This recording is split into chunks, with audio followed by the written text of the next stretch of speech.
Selamat pagi sahabat Alkitab. Marilah kita memulai hari ini dengan perenungan akan firman Tuhan. Bacaan Alkitab kita pada hari ini diambil dari 1 Samuel pasalnya yang ke-9 ayat 18 sampai dengan 27. Saul datang mendekati Samuel di pintu gerbang dan berkata, "Mohon beritahukan kepadaku di mana rumah pelihat." Jawab Samuel kepada Saul, "Akulah pelihat itu. Naiklah ke tempat pemujaan mendahului aku. Hari ini kamu akan makan bersamaku, dan besok pagi aku mengizinkan engkau pergi. Akan kuberitahukan kepadamu semua yang merisaukan hatimu. Mengenai keledai-keledaimu yang hilang 3 hari lalu, jangan mengkhawatirkannya, sebab sudah ditemukan. Siapakah yang memiliki segala yang didambakan orang Israel? Bukankah engkau dan seluruh kaum keluargamu?" Saul menjawab, "Bukankah aku seorang Benyamin, suku terkecil di Israel? Bukankah kaumku paling kecil dari semua kaum suku Benyamin? Mengapa engkau berkata demikian kepadaku?"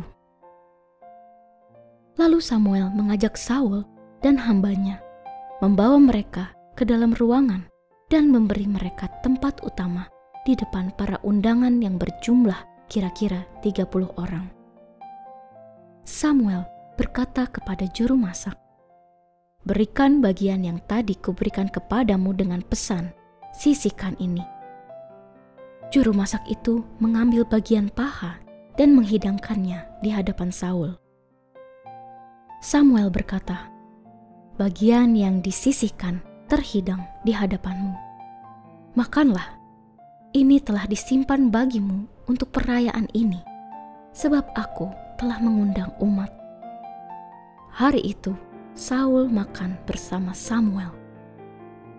Sesudah itu mereka turun dari tempat pemujaan ke kota. Lalu Samuel bercakap-cakap dengan Saul di atas soto.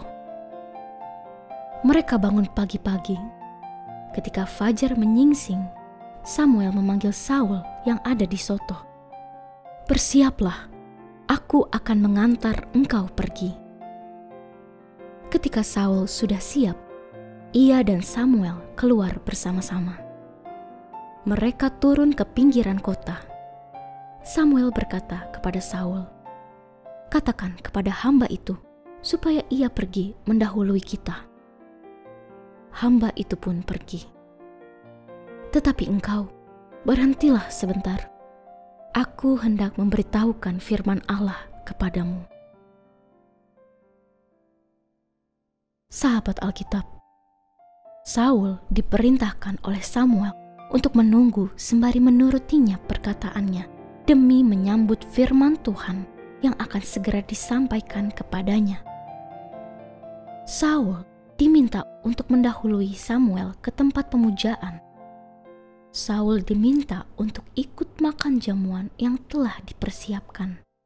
Saul juga diminta untuk tetap bersama Samuel ketika hambanya justru diperintahkan untuk berjalan lebih dulu. Hal ini pun tergolong menarik, bahkan dapat menjadi cermin untuk kita berefleksi mengenai proses mengikut Tuhan. Samuel tidak serta-merta menyampaikan perkataan Tuhan yang memang sudah ditujukan bagi Saul.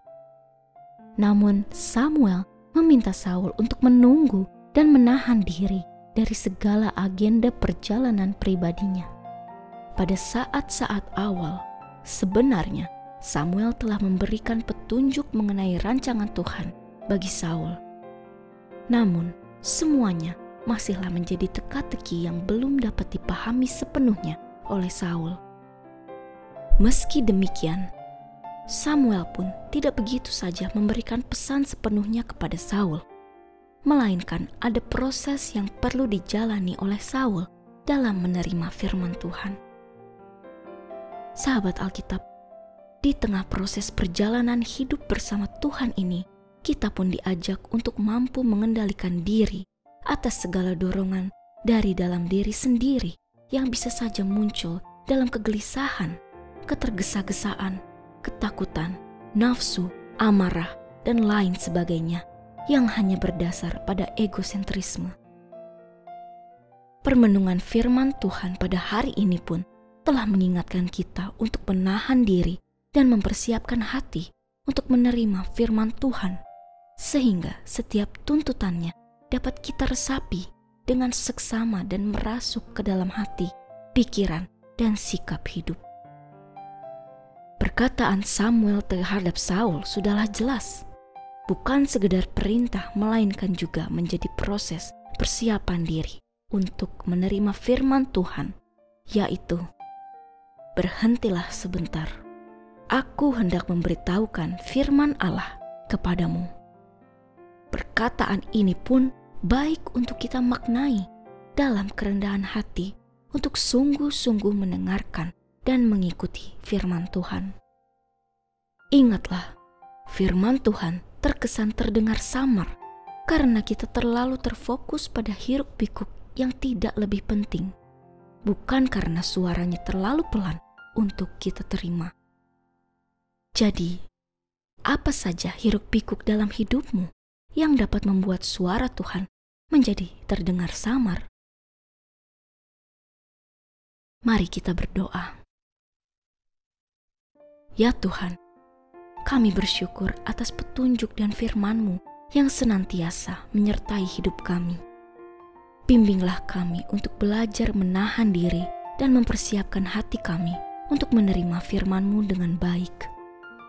Bantu kami untuk fokus pada suara-Mu di tengah hiruk-pikuk hidup ini, agar kami tidak melewatkan pesan dan rencana-Mu yang telah Engkau siapkan untuk kami. Muliakanlah nama-Mu dalam segala hal yang kami lakukan. Terima kasih ya Tuhan atas kasih dan kebijaksanaan-Mu yang tak pernah berubah. Di dalam nama Tuhan Yesus, kami berdoa. Amin.